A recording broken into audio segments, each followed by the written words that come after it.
two of St. Johnsbury's most well-known outdoor spaces, Dog Mountain and the Town Forest. I've been working on it for a while, and it's a project that means a lot to me personally, and also to the community.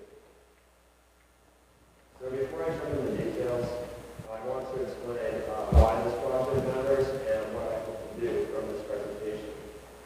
When I first started thinking about my ideas for my capstone, I knew I didn't want to just do something that would just sit on paper and never be used again. I actually wanted to go out and go explore. So I wanted to do something that would help people in town and something that would make a real difference even after I graduate.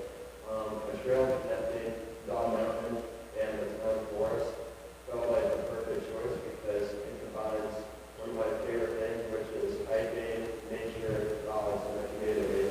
And this trail can become something families, athletes, hikers, and dog owners will enjoy for years. So before I talk about the trail itself, I wanted to explain what these few trail areas really are and why they are so important. Understanding each location helps make the purpose of the trail more clear. So first we'll talk about Dog Mountain. Dog Mountain is a 150-acre property just outside of St. Johnsbury. It's most famous for being extremely dog-friendly. There are open fields, walking trails, woods, ponds, parks, and even a dog chapel, which is covered with thousands of letters and photos from people who want to honor their pets, as you can see right here. It's one of the only places in the entire country where dogs can run freely almost everywhere, with a few hiking trails where owners walk their dogs all the time. This makes it feel like a giant backyard for dogs, and for many people, it's a peaceful and emotional place to visit.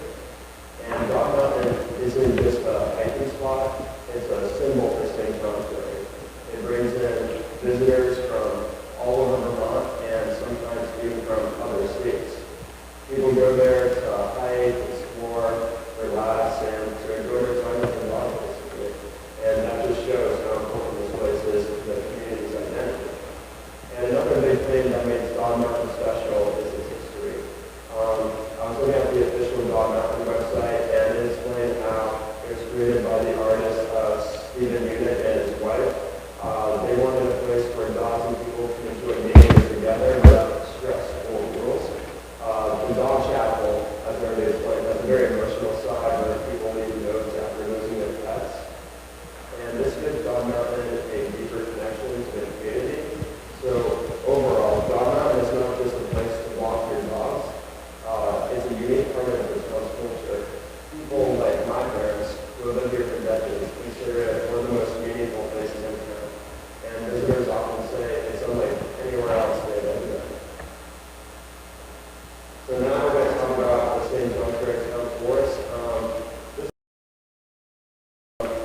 is Dog Mountain, but it's equally as important. It's a large trail system right near the center of town. It's quiet, peaceful, and super easy to access. People, including my family, use it daily to hike, bike, run, or for their dogs. It's very peaceful and where you can relax and take a break from everything without driving far. It provides a natural escape that feels far away, but it's actually just minutes away from Main Street. And the town forest is mainly used by locals. You see families, kids, runners, dog walkers, and even mountain bikers out on the trails. It is also used for school activities. I remember when I was in the 5th grade, my science class walked out there and did a science project. In a way, the town forest acts like town's outdoor community center. It's one of the few outdoor spaces in town that is truly accessible to everyone, no matter their age or experience. This is why connecting the town forest and Dog Mountain made so much sense to me. They are both valuable and well loved, but right now they're totally separate.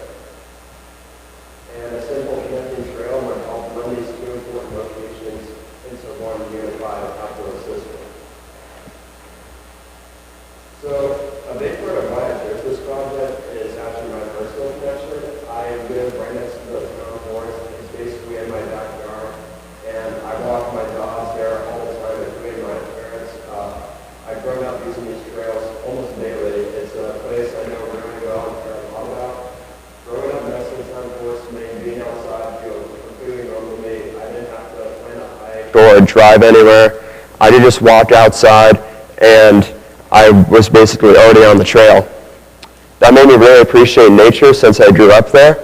So as I got older, I started to realize how lucky I was to have that. Not everybody grows up with a trail minutes away from their door. And it made me want to create something that more people could benefit from. My family also goes to Dog Mountain all the time, including myself, but every time we want to go, we have to get a car and drive. And even though they're actually pretty close together, and that always seems strange to me. Why should we have to drive when there are trails right next to the town forest that could almost lead there? And eventually I thought, why not build a trail that connects them? And that simple thought became my whole capstone project.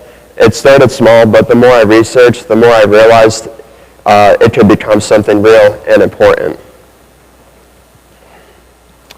So my idea is simple. It's just to build a roughly 1 mile trail that connects the St. Johnsbury Town Forest with Dog Mountain. And to start developing the idea, I met with the town manager, Chad Whitehead, and the recreational director, Sarah Gange. And they both liked the concept. They both understood how much this could help the community. And then that's what I did. I met with Jess Bliss, who is the operations project manager at Dog Mountain. And she explained that they were open to the idea too, but she only had one rule, which is no mountain bites on their property, since it's meant mainly for dogs and walking. And I was already aware of this, so it really wasn't a big deal, and that's just an easy rule to follow. And there are many benefits to this trail, and that includes that Dog Mountain could get more visitors, the town forest could get more use, and people in town wouldn't have to drive. It adds another outdoor activity option. It's simple and only about a mile long, and it strengthens St. Johnsbury's outdoor recreation network.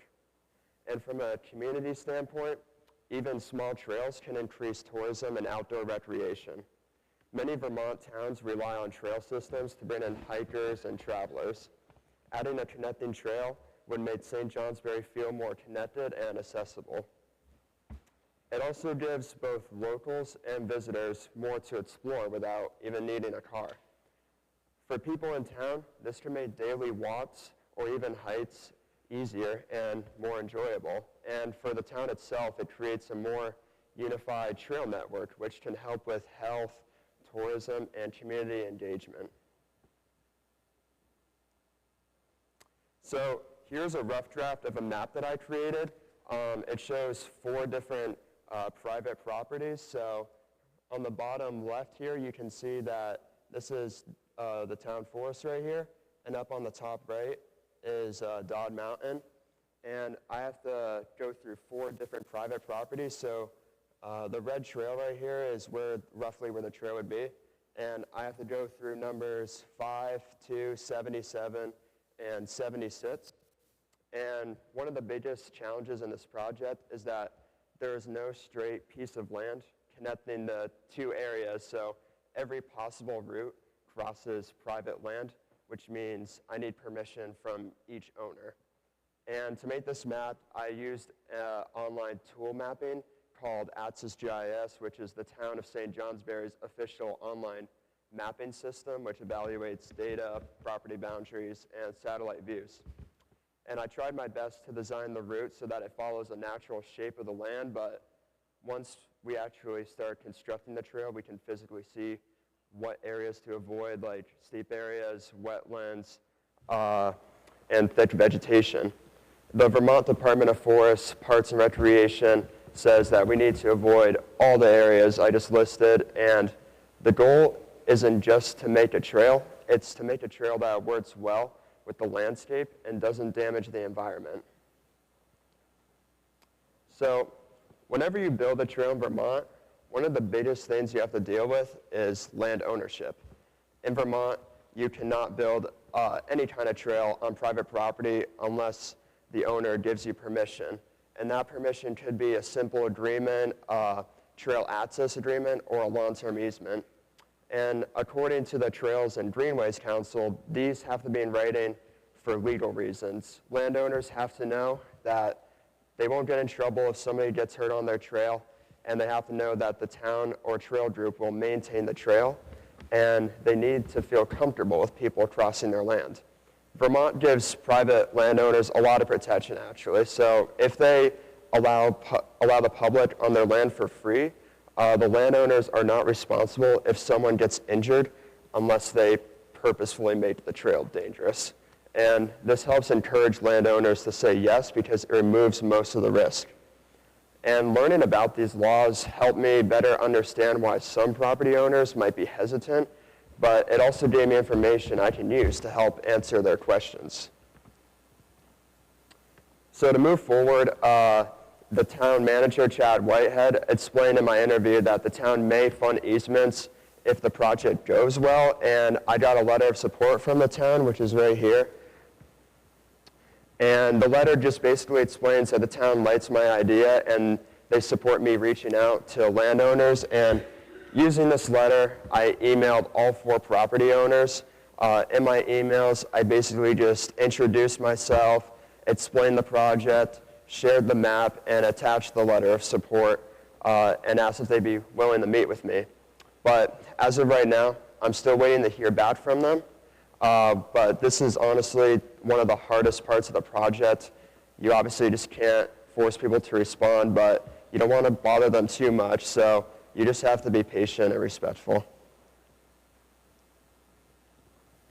So for construction ideas, I looked at standards from the Green Mountain Club to learn more about this. They have techniques that keep trails safe, long-lasting, and environmentally friendly. And if the landowners give me permission, here's how the construction would work. So first, the trail would need to be walked in person and flagged. This means just using colored tape to show the exact route so people can see how the trail would move through the land. And the next step is clearing the trail. Volunteers or a trail crew would remove branches, brush, small trees, and anything blocking the path. And the trail would be about 5 feet wide, so as you can see here, this is the before picture and after, so that's basically what this process is going to do. And the next one is the trail needs shaping. This means making sure it drains correctly so it doesn't flood or erode. Good drainage is actually the #1 thing that keeps trails strong over time. If the trail crosses water or muddy spots, simple bridges or boardwalks could be built, just like this picture over here.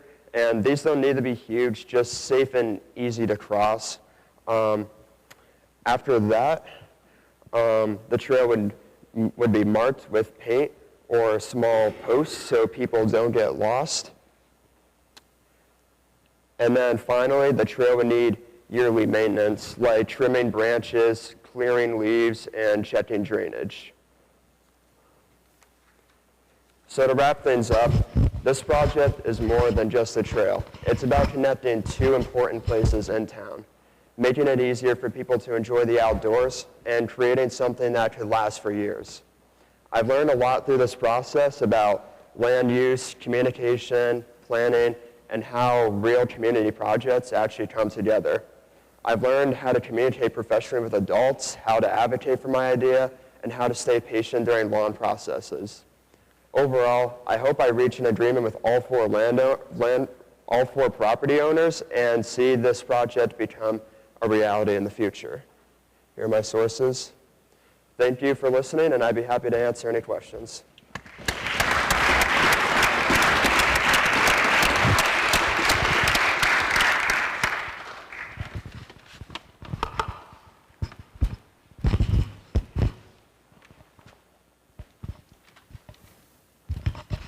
Great job. What was that big plot of land in the middle, like rather than going through the property, like private property areas, there was like one big swath like in the middle. What was that? That's just a property that that a person owns that doesn't appreciate dogs and is not letting us use it. So Touché. that's why we can't use that. I wish we could. It'd be a lot easier, but I'm forced to go around and go through all 4 properties.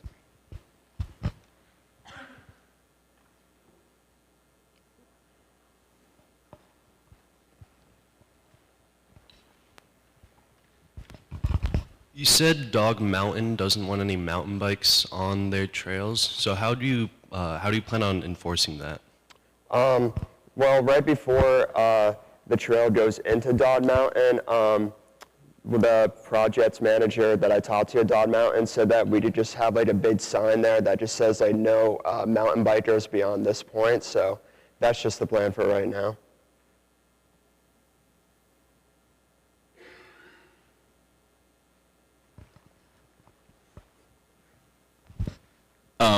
After you get all the 4 agreements from the landowners, how do you plan on getting the labor to make the trail to connect? I'm thinking of having volunteer work, so maybe like NHS hours or sophomore stewardship day perhaps. Just like volunteers, like even like in my neighborhood, there are like plenty of people who love like making trails and stuff. So I'm thinking that we will have a lot of volunteers and hopefully get it done fast.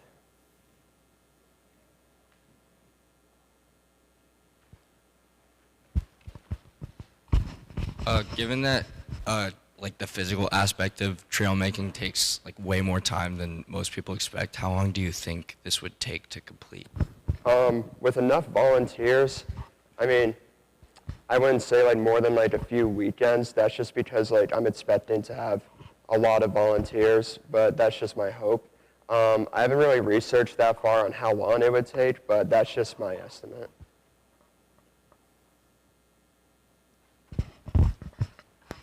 Did you dialogue at all with like KT because they do a lot of trail maintenance as well? No, I have not yet.